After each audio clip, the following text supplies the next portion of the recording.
வணக்கம். இன்னைக்கு வீடியோவில் ஏழரை சனி நடக்கிற இந்த நேரத்தில் மேச ராசிக்கு பொருளாதார சிக்கல் பெரிய அளவில் இருக்கும். படாத பாடுபடுத்தும். காலையில் எழுந்திரிச்சா முதல்ல கடன்காரனுக்கு பதில் சொல்றது, பல்வேறு விதத்துல தன்னோட கடனை சரி செஞ்சுக்கணும், பொருளாதாரத்துல வளர்ச்சி அடைஞ்சிடணும்னு சொல்லி பெரிய அளவுல முயற்சி செய்யக்கூடியவர்களும் கடுமையாக உழைக்கக்கூடியவர்களும் பாடுபடக்கூடிய மேச ராசிக்கு ஏன் இந்த நிலைமை அப்படின்னா, உங்களோட ராசிக்கு 10ஆம் இடத்திற்கும் 11ஆம் இடத்திற்கும் அதிபதி தான் சனி பகவான். 10ஆம் இடம் என்பது மகர ராசி, 11ஆம் இடம் என்பது கும்பராசி. இந்த 2 இடத்துக்கும் அதிபதி யாரு? சனி பகவான். இந்த சனி பகவான் இப்ப 12ஆம் இடத்துல விரயச்சனியாக இருக்கிறதுனாலதான் ஏழரை சனியே உங்களுக்கு நடக்குது. அப்ப 10ஆம் இடமான தொழில் ஸ்தானம், ஜீவனஸ்தானத்திற்கு அதிபதியும் லாபஸ்தானத்திற்கு அதிபதியுமான சனி விரயஸ்தானத்திலும் மறைவு ஸ்தானமான 12ஆம் இடத்தில் இருக்கும் பொழுது விரயங்கள் கட்டுக்கடங்காமல் இருக்கும். எவ்வளவு பணம் வந்தாலும் பத்தாது. 10 ரூபா பணம் வந்தா 100 ரூபா செலவு ரெடியா காத்துக்கிட்டு இருக்கும்.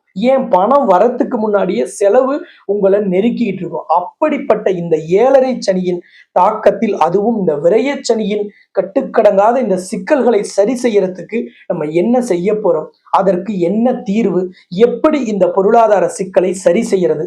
நிறைய பேருக்கு வேலை இல்லை, வேலை இருந்தாலும் சரியான சம்பளம் இல்லை, தொழில் வியாபாரத்துல ஒரு வளர்ச்சி இல்லை, முன்னேற்றம் இல்லை, உங்களோட பணம் பல்வேறு இடத்துல போய் சிக்கி இருக்கு, உங்ககிட்ட பணம் வாங்கினவங்க நிம்மதியா இருக்காங்க, ஆனா நீங்க சிக்கல்லையும் பல பேருக்கு பதில் சொல்ற இடத்துலயும் இருக்கீங்க.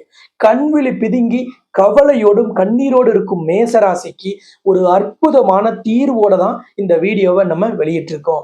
தொடர்ச்சியான பணவரவை பெறுவதற்கும் தடைப்பட்ட பணத்தை மீட்டெடுப்பதற்கும், நீங்கள் சிக்க வைத்த பணம், அது எம்எல்எம்மோ பிரைவேட் பினான்ஸோ, உறவுக்காரங்களுக்கோ நண்பர்களுக்கோ உதவி செய்ததோ, தொழில் வியாபாரத்தில் சிக்கி இருக்கும் பணமோ, அல்லது தொழில் வியாபாரத்தில் வளர்ச்சி இல்லாத நிலைமையோ, இதை சரி செய்து உங்களோட தின பண வரவை அதிகரிப்பதற்கும் உங்கள் பண வரவின் அளவை உயர்த்துவதற்கும் ஒரு அற்புதமான தீர்வோடும் இந்த சிக்கல்கள் எப்பொழுது சரியாகுங்கிற விடையோடும் தான் இந்த வீடியோவை நம்ம இப்ப வெளியிட்டிருக்கோம்.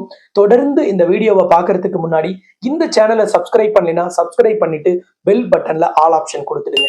இந்த வீடியோவை உங்களை போல இருக்கக்கூடிய நண்பர்கள், உறவுக்காரங்க அல்லது உங்களுக்கு தெரிஞ்சவங்க யார் மேச ராசி இல்ல மேச லக்னத்தில் பிறந்து இப்போ பொருளாதார சிக்கல்ல தத்தளித்துக் கொண்டிருந்தாலும் அவர்களுக்கு Instagram, Twitter, WhatsApp, Facebook group எல்லாத்துலயுமே வீடியோவுக்கு கீழே இருக்கிற அந்த ஷேருங்கிற பட்டனை பிரஸ் பண்ணி எல்லாருக்குமே அனுப்பி அவர்கள் வாழ்க்கையிலும் சிக்கல் தீர்வதற்கு நீங்க அடித்தளமாக இருங்கள் என்று கேட்டுக்கொண்டு இந்த வீடியோவை நம்ம தொடர்ந்து பார்க்கலாம். ஏழரை சனி மிக மிக கடுமையாக, மிக மிக வலிமையாக தொடங்குவது மேசராசிக்கு. அதுக்கு இன்னொரு காரணம் என்னன்னா, மேசராசியோட அதிபதி செவ்வாய்க்கு பகை கிரகமாக சனி இருப்பதாலும் இந்த ஏழரை சனியின் முதல் 2.5 ஆண்டு காலம் மிக கடுமையாக மேசராசிக்கு இருக்கும்.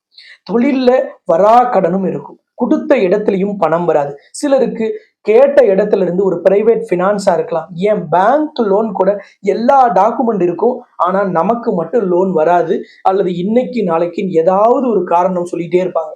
எப்பதான் ஒரு லோன் கிடைக்கும் அப்படின்னு நீங்களே கவலையோடு இருப்பீர்கள். சரியா பணம் கொடுத்துக்கிட்டு இருந்த கம்பெனில கூட உங்களுக்கு சரியாக சம்பளம் வராது. இன்கிரிமெண்ட்டோ அல்லது ஏதாவது ஒரு இன்சென்டிவோ வருதுன்னு நீங்க எதிர்பார்த்திருப்பீங்க, அது கரெக்டா வராது. இது எல்லாவற்றிற்கும் காரணம் உங்களுக்கு 10, 11ஆம் இடத்திற்கு அதிபதியான சனி விரயஸ்தானத்தில், மறைவு ஸ்தானத்தில் போய் அமர்ந்திருப்பது. அப்ப இதை எப்படி சரி செய்வது அப்படின்னா, மேச ராசியில அஸ்வினி நட்சத்திரம், பரணி நட்சத்திரம், கார்த்திகை நட்சத்திரம் எதுல பிறந்திருந்தாலும் 12ஆம் இடத்தில் இருக்கும் சனியால் விரயங்கள் கட்டுக்கடங்காமல் இருந்தாலும் நமக்கு பண வரவை அதிகரிச்சிட்டா எவ்வளவு விரயம் வந்தாலும் சமாளிக்க முடியும். ஒருத்தருக்கு எப்ப விரயம் வேதனையை தரும், என்கிட்ட 10 ரூபா இருக்கு, செலவு 100 ரூபா அப்படின்னா சிக்கல். இதே 100 ரூபாய்க்கு செலவு நம்ம கிட்ட 1000 ரூபாய் பணம் இருந்தால் செலவை பத்தி யாருமே கவலைப்பட போறதில்லை. அதுலயும் மேச ராசிக்காரர்கள் கொடுத்த வாக்கையும் சொன்ன சொல்லையும் காப்பாற்றணுங்கிறதுக்காக எப்பவுமே அதிகமாக மெனக்கிடக்கூடியவர்கள், அதிகமாக சிரத்தை எடுத்துக்கக்கூடியவர்கள். அப்படிப்பட்ட மேசராசிக்கு இந்த விரயச்சனி உண்மையிலேயே அவர்களை கண் கலங்க வைக்கும். அவர்கள் கதிகலங்கி போயிருப்பார்கள். அப்படிப்பட்ட உங்களுக்கு உங்களுடைய தனஸ்தானமான 2ஆம் இடம் ரொம்ப ரொம்ப அற்புதமா நீங்க ஆக்டிவேட் செஞ்சுட்டீங்கனாலே உங்கள் தனவரவு தொடர்ந்து இருக்கும். இங்கே தனம் என்பது வருமானம்னு வச்சுங்க. அப்ப இந்த வருமானம்ங்கிறது ஒரு தொழில் செய்யறவங்க, வியாபாரம் செய்யறவங்களுக்கு தினம்தோறும் வரணும். வேலைக்கு செல்லக்கூடியவர்களுக்கு வாராந்திர வருமானம் வரணும், மாதாந்திர வருமானம் வரணும். அப்ப இந்த தனஸ்தானம் எப்பவுமே தினந்தோறும் வரக்கூடிய அல்லது தொடர்ச்சியா வரக்கூடிய பணத்தை குறிக்கக்கூடிய இடம். 11ஆம் இடம் என்பது லாபத்தை குறிக்கக்கூடிய இடம். இப்ப நான் ஒண்ணு செய்யறேன், அதுக்கு எவ்வளவு லாபம் வரும் அப்படிங்கிறது 11ஆம் இடம். ஆனா தினந்தோறும் தொடர்ச்சியாக வரிசையாக தொடர்ந்து தங்குதடை இல்லாமல் பணம் வரணும் அப்படின்னா 2ஆம் இடம் உங்களுக்கு ஸ்ட்ராங்கா இருக்கணும். இந்த 2ஆம் இடத்திற்கு அதிபதி மேசராசிக்கு யாரு அப்படின்னா சுக்கிரன். 16 செல்வத்திற்கும் அஷ்ட ஐஸ்வர்யத்திற்கும் அதிபதியான லக்ஷ்மி தான் சுக்கிரனின் அதிபதி, அதி தேவதை. ரொம்ப சிம்பிளா புரியுற மாதிரி சொல்லணும்னா சுக்கிரனோட ஓனர் அப்படின்னா மகாலட்சுமி. அப்ப லக்ஷ்மி தான் தொடர்ந்து பணத்தை தரக்கூடியவர். யாருக்கு? மேச ராசிக்கும் மேச லக்னத்தில் பிறந்தவங்களுக்கும். அப்படிப்பட்ட மகாலட்சுமி வழிபாடு உங்களுக்கு தினந்தோறும் பணத்தை தரும். பொதுவாகவே எந்த ராசியில பிறந்திருந்தாலும் பண வரவு, அஷ்ட ஐஸ்வர்யங்கள், 16 செல்வங்கள் யாரிடம் இருக்கு? லக்ஷ்மி கிட்ட இருக்கு. அப்ப லக்ஷ்மி வழிபாடு 12 ராசிக்குமே பெரிய பலனை தரும். அதிலும் மேச ராசி மேச லக்னத்திற்கு தினந்தோறும் வரக்கூடிய பணத்தை குறிக்கக்கூடிய கிரகமும் சுக்கிரன். அவருக்கு பண வரவை தரக்கூடியவரும் சுக்கிரன். அப்ப ரொம்ப ரொம்ப ஈஸியா போச்சு மேசராசிக்கு இந்த பண வரவை அதிகரிக்க. எவ்வளவு கடன் இருந்தாலும் அதை கட்டுறதுக்கு நமக்கு பண வரவு வரணும். அப்ப அந்த பண வரவை வரணும் அப்படின்னாலே பணத்தை குறிக்கக்கூடிய லக்ஷ்மியின் ஆசீர்வாதம் அவசியம். ஜாதகத்துல 2ஆம் இடமும் 11ஆம் இடமும் தான் பணத்தை குறிக்கக்கூடிய இடம். அப்ப அந்த 2ஆம் இடம்ங்கிறது உங்களுக்கு ரிஷபராசி சுக்கிரன், அதோட அதிபதி லக்ஷ்மி. 11ஆம் இடம் என்பது கும்பராசி, அதோட அதிபதி சனி. அவர் இப்ப போய் விரய சனியாக மறைஞ்சிட்டார். அப்ப கண்டிப்பாக 11ஆம் இடத்துல இருந்து உங்களுக்கு பணவரவை வருவதற்கான ஆக்டிவேஷன் செய்யறதுக்கு இப்ப வழி இல்லை. அப்ப வேற வழி என்ன? தினம்தோறும் வரக்கூடிய பணத்தையும் பணத்தை குறிக்கக்கூடிய சுக்கிரனின் அதிபதியான லக்ஷ்மியையும் நீங்கள் வழிபாடு செய்யும் பொழுது 2ஆம் இடமும் ஆக்டிவேட் ஆயிடும். செல்வ வளமும் உங்களுக்கு தொடர்ந்து கிடைக்கும். யார் ஒருவருக்கு தினமும் பணம் வருதோ அவருக்கு வாழ்க்கையில எந்த சிக்கலும் இல்லை, எந்த கமிட்மெண்ட்டையும் அவங்க ஈஸியா ஜெயிச்சிட முடியும். நீங்க செய்ய வேண்டியது, சுக்கிரனோட அதிபதினா மகாலட்சுமி, அஷ்ட ஐஸ்வர்யம், 16 செல்வம் இருக்குன்னு சொல்லிட்டோம். அவங்கதான் தின பணத்தை தராங்கன்னு சொல்லிட்டோம். எப்படி ஆக்டிவேட் செய்யறது? வெரி வெரி சிம்பிள் ப்ரொசீஜர் தான். லக்ஷ்மிக்கு பிடிச்சது வாரத்துல ஒரு நாள்னா வெள்ளிக்கிழமை, லக்ஷ்மிக்கு பிடித்த மாதத்தில் ஒரு நாள் வழிபாடுனா பௌர்ணமி. இந்த 2 நாளை சரியா ஃபாலோ பண்ணா போதும். வெள்ளிக்கிழமையான மதியம் 1 to 2 சுக்கிர உரையில வழிபாடு செய்வது. லக்ஷ்மி ஆலயத்துக்கு போறோம், அபிஷேகம் பார்க்கிறோம், தீபாரதனையை பார்த்துட்டு வரோம், லக்ஷ்மி கடாட்சம் கிடைச்சிடும். இல்லைங்க வாரம் வாரம் வெள்ளிக்கிழமை போக முடியலன்னா மாதத்துல ஒரே ஒரு நாள் லக்ஷ்மிக்காக நீங்க ஒதுக்கிடுங்க.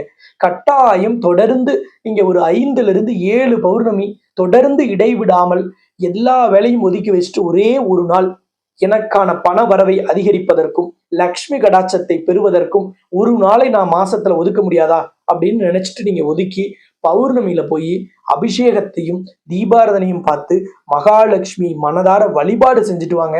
உங்களுக்கான சிக்கல்கள் முழுமையாக தீரும். பண வரவில் இருந்த தடை படிப்படியாக விலகும். பண வரவு திருப்திகரமாக இருக்கும். செல்வத்திற்கு அதிபதியான லக்ஷ்மி சைவ ஆலயங்களாகவோ வைணவ ஆலயங்களாக இருக்கும் எல்லா ஆலயத்திலும் லக்ஷ்மி பொதுவானவர். அதனாலதான் எல்லா ஆலயத்தின் கருவறையோட வாசப்படிக்கு மேலையும் 2 யானைக்கு நடுவே லக்ஷ்மி விட்டிருக்கிறார். நீங்க எந்த ஆலயத்தில் இருக்கக்கூடிய அந்த மூல மூர்த்தியை வழிபாடு செய்தாலும் அவர் லக்ஷ்மியிடம் சொல்லிதான் உங்களுக்கு செல்வத்தை தரார். அதனாலதான் லக்ஷ்மி கருவறைக்கு முன்னாடி இருக்கக்கூடிய அந்த நிலைவாசலுக்கு மேல, அந்த வாசப்படிக்கு மேல லக்ஷ்மி இருக்கிறார். ஏன் லக்ஷ்மி சைவ ஆலயமோ வைணவ ஆலயத்திலோ இருக்காங்கன்னு பல பேருக்கு தெரியாது. ஏன் புதுசா ஆலயம் எழுப்புற பல பேருக்கு ஏன் நிலைவாசலுக்கு மேல 2 யானைக்கு நடுவே லக்ஷ்மியை வச்சிருக்கோம் அப்படின்னு இன்னைக்கும் தெரியாது. எல்லாரும் வச்சிருக்காங்க, நாங்களும் வச்சிருக்கோம். உண்மையான காரணம், முழுமையான காரணம், சரியான காரணம் அப்படின்னா எந்த கடவுள் கருவறையில் இருந்தாலும் அவர் எந்த செல்வத்தை தான் பக்தருக்கு கொடுக்கணும்னாலும் கொடுக்கணும்னு அவரால் நினைக்க மட்டுமே முடியும். ஆனால் அந்த கொடுக்கும் அதிகாரம், உங்களுக்கு தரும் அதிகாரம் மகாலட்சுமியிடம் மட்டுமே இருக்கு. அப்ப மேசராசி மேச லக்னக்காரர்களுக்கு செல்வத்தை தரும் அந்த இடத்திற்கு அதிபதியும் லக்ஷ்மியே, 2ஆம் இடத்திற்கும் அதிபதி லக்ஷ்மியே இருப்பதால் நீங்கள் நிச்சயமாக வெள்ளிக்கிழமையில் சுக்கிர ஓரையிலும் பௌர்ணமியில் நீங்கள் வழிபாடு செய்யும் பொழுது உங்களுக்கான பண வரவில் இருந்த சிக்கல், செல்வ வளத்தில் இருந்த சிக்கல், பதவி கிடைப்பதில் சிக்கல், குழந்தை பாக்கியம் கிடைப்பதில் சிக்கல், இப்படி எந்த விதமான சிக்கல்களாக இருந்தாலும் சரி, 16 செல்வத்தில் எந்த செல்வம் உங்களுக்கு குறையா இருக்கு, எது கிடைக்காமல் இருக்கு, எது நீங்கள் நீண்ட காலம் எதிர்பார்த்து தடையா இருக்கோ அதை கொடுப்பதற்கும் அதை உங்களுக்கு தருவதற்கும் தான் பிரபஞ்சத்தின் நாயகியாக, அனைத்து உலகத்தின் செல்வத்தின் அதிபதியாக தாய் மகாலட்சுமி விட்டிருக்கிறார். தாமரையில் அமர்ந்திருக்கும் தாய் மகாலட்சுமி உக்ரமோ வக்ரமோ இல்லாத ஒரு சாந்த சுரூபி. அப்படிப்பட்ட மகாலட்சுமியின் வழிபாடு உங்களுக்கு 16 செல்வங்களையும் தங்குதடை இல்லாமல் கொடுத்து உங்கள் வாழ்க்கையை முழுமை பெறவும், உங்கள் வாழ்க்கையில் அமைதி பெறவும், எப்பொழுதும் இல்லத்தில் சந்தோஷமும் நிம்மதியும் அமைதியும் தலைத்தோங்க உங்களுக்கு அனைத்தையும் அள்ளித்தர காத்திருக்கிறார். எங்க ஊர்ல லக்ஷ்மி ஆலயம் இல்லைங்க. பொதுவாகவே தமிழகத்துல ரொம்ப சொற்ப எண்ணிக்கையில தான் லக்ஷ்மி கோவில் இருக்கு அப்படின்னு நிறைய பேர் சொல்றீங்க. உண்மையே. ஆனால் சேலம் மாவட்டம் தலைவாசல் இருக்கக்கூடிய அஷ்டலக்ஷ்மி நவக்கிரக திருக்கோவில்ல